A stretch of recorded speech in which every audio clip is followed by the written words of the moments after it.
Police are investigating a shooting that left a man dead in New Haven. The U.S. House has voted to protect same-sex and interracial marriages, approving the Respect for Marriage Act. And I'm taking Auburn. There's no upset here. Yale squeaked into the tournament by a last-second buzzer beater in their conference championship.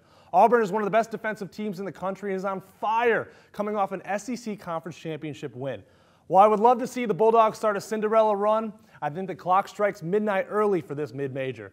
Here in the Alert Center, something our meteorologists have been talking about recently, a drought in Connecticut over here in the eastern part of the state, as you can see by the coloring, a moderate drought, and then over here in the western part of the state, where we are here in Norwalk and News 12, abnormally dry. And parents in Uvalde, Texas confronted school officials at a board meeting on Monday. And it seems like Uncle Sam isn't recruiting enough people. The U.S. Army reports it's probably going to fall short of its recruitment goal by nearly 40,000 new troops. This show will highlight national and local sports, as well as in-depthly follow SCSU athletic scores, storylines, and game highlights. Meanwhile, the former president says he is still deciding when, not if, he should announce a 2024 presidential campaign. Cruise ships will now be allowed to choose their own COVID-19 restrictions. Last Saturday, the men's basketball team played in the first round of the Division II regional tournament. They were elected as one of the 8 best teams in the Northeast region and one of the top 64 teams in the country. However, another pair of local teams have the chance to become champions. The Yukon Huskies and the Yale Bulldogs both punched their tickets to the big dance. Friends and family of Ivana Trump will gather at New York City's St. Vincent Fair Church to celebrate her legacy. Goals by Kirsten McIntyre and Savannah Feinberg tied up the score early in the second quarter, and the Owls never looked back. The Lobos. They play fast, and playing fast in March will help you win games. New Mexico won the Mountain West, and I don't like this matchup for Clemson. Not only do I think the Lobos will beat Clemson, but I believe they'll make a Sweet 16 run. New COVID vaccine that has been endorsed by the CDC. It comes from Maryland biotech company Novavax and uses a more conventional vaccine technology. Prominent Latin American journalist and activist Jose Gonzalez gave a powerful presentation here on campus this week at the annual Latin American and Caribbean Studies sponsored Social Justice Keynote. It was improved to 12-7 on the year, and they will take on crosstown rivals on the University of New Haven at home in their next game. And now the latest on the coronavirus numbers here in Connecticut. In the past week, the state health department is reporting more than 4,400 new cases. The positivity rate is staying above 10%, and there are an additional 3 patients in the hospital right now fighting the virus. I want to help you all filling out your brackets. So this segment is called Tim's Take, and I'm going to go over some of the key matchups that will make or break the first round of your brackets. Students will help finish the paint by number mural on the side of the community garden shed.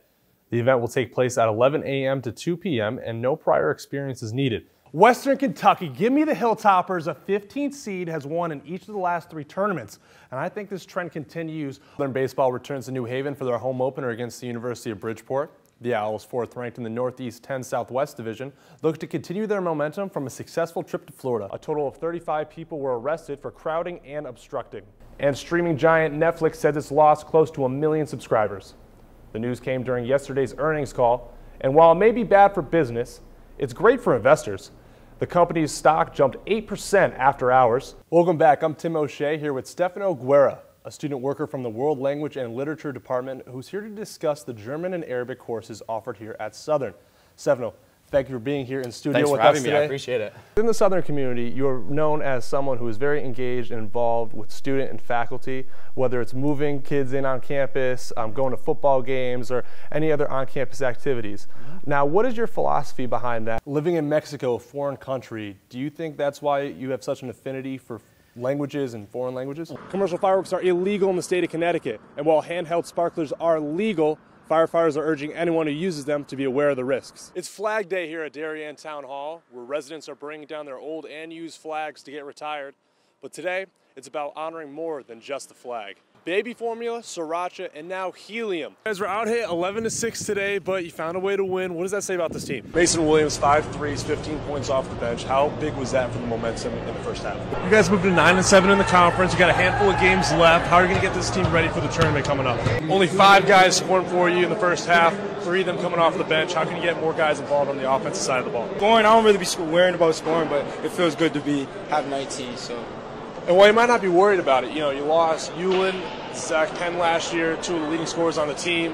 Who's going to fill that role? You stepped up today. Josh McGettigan, also the transfer from St. Rose. So how can you continue that scoring and that leadership going forward for the rest of the season? 13 points. You shot 71% from the field. Can you keep that streak going on for the rest of the tournament? Down here on the court with Coach Kate Lynch. Coach, a lot of energy in the stadium. Home playoff game, cross-town rivalry. How are you been able to get the team to control their emotions and generate points on the board? Only 24 points in the first half, shooting a little bit over 37% on the offensive side. How do you guys can get that going a little bit better in the second half? Coach, an up and down first half, but you guys go into halftime only down by 2. What are you telling the guys at the half? We got to play harder. Break coming up, a little holiday, and you got to take a long road trip to D.C. How are you going to get the girls regrouped for that? Tight game in the first half. What are some of the matchups that you saw that you want to take more advantage of in the second? And a half-court shot. You're going to see that one on SportsCenter later, or what? It better be on SportsCenter, I'll tell you that. You guys are 500 in the conference now, 3-3. You got a gauntlet of conference games coming up. How does it feel to get the first one under your belt? Down here on the court, my name is Tim O'Shea. Thank you for tuning in this season. We're going to send it back up to Chris. Stay tuned for the men's game coming up at 7 o'clock. Thank you. After last Saturday's loss against first place St. Michael's College, the Southern Connecticut State men's basketball team was looking for redemption here at the University of New Haven, taking on their crosstown rivals in an NE10 heavyweight showdown. The Owls headed to West Haven looking to avenge their NE10 tournament loss against the Chargers last year. However, last year, the Owls didn't have St. Rose transfer Josh McGettigan, who got the Owls rolling early in the first half. The forecast called for a torrential downpour of threes from the Owls in the first half as they shot 46% from behind the arc. The Owls dominated on both ends of the court and were flying high into halftime with a 9-point lead. In the second half, it was more of the same from the Owls. They extended their lead to 11 points at one point, but the Chargers would not go out without a fight. The Chargers would go on an 11-2 run and claw their way back into this game. From there, it was just a back-and-forth bloodbath between these two arch-rivals. Sophomore forward Cazell Stewart had some big buckets in the paint down the stretch, but UNH continued to pile it on and stay in the game, taking a 4-point lead with a minute left. A 3-pointer by Josh McGettigan cut it down to 1. A missed free throw by UNH opened the door for the Owls, but they could not capitalize. Up 2 points with 4 seconds left, UNH had a chance to seal the game at the foul line, but split the pair of free throws, leaving one more chance for Southern, and that's all they needed as McGettigan hits the shot heard round New Haven, and we're going into overtime. In overtime, the Owls prevailed and took home the Elm City rivalry win by a score of 78-74. What did you see today that you haven't seen from the team all season? Well, we've never been in a situation where we had to come back and win a game. So it showed, like I said, it showed resilience on our part. And I hope we grow from here. We become a better team, learn how to take care of the ball at the end of the game, get better shots, play better defense, and we got to rebound to finish possessions. We played great D, but we got to finish possessions with a rebound. The game-tying shot to send it to overtime with 4 seconds left. What was going through your head on that shot? I mean, I missed the last one short, so I knew at some point when they missed that free throw, I knew I was going to get another chance to get that. And I mean, Marty had a good dump back, and it felt good when I released it, so it was a good shot, man. And with that victory, the Owls moved to 11-3 overall and 5-3 in the conference. Reporting in West Haven for the Owls Network, I'm Tim O'Shea. The Southern Connecticut State men's basketball team season seemed to be over, but the selection committee thought otherwise, electing them as the 8th seed in the regional tournament.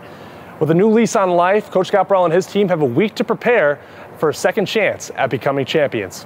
Sitting down Sunday, we're like, we don't know if this is going to be us. Sadly, we lost in the conference championship. We got to get this bid, and we don't know if it's going to go our way. And then watching and seeing that we got it was just like a big sigh of relief. You dream about it as a kid. It's March 12th, March 13th, and we're playing basketball. It's a lot of excitement from this team right now.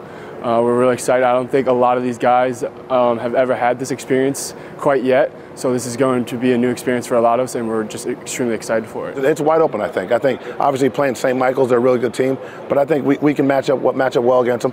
Just can't let them knock down threes like we did the first 2 games. We got to change up some things on defense. We got to make shots too. I mean, we got our shots. If we make our shots, it will keep us in the game and get us over the hump and get a win. The Owls will be headed up to Vermont to take on the regular season champions, St. Michael's College. This will be the first time in 7 years that the Owls have made it to the regional tournament. In New Haven, reporting for the Owls Network, I'm Tim O'Shea.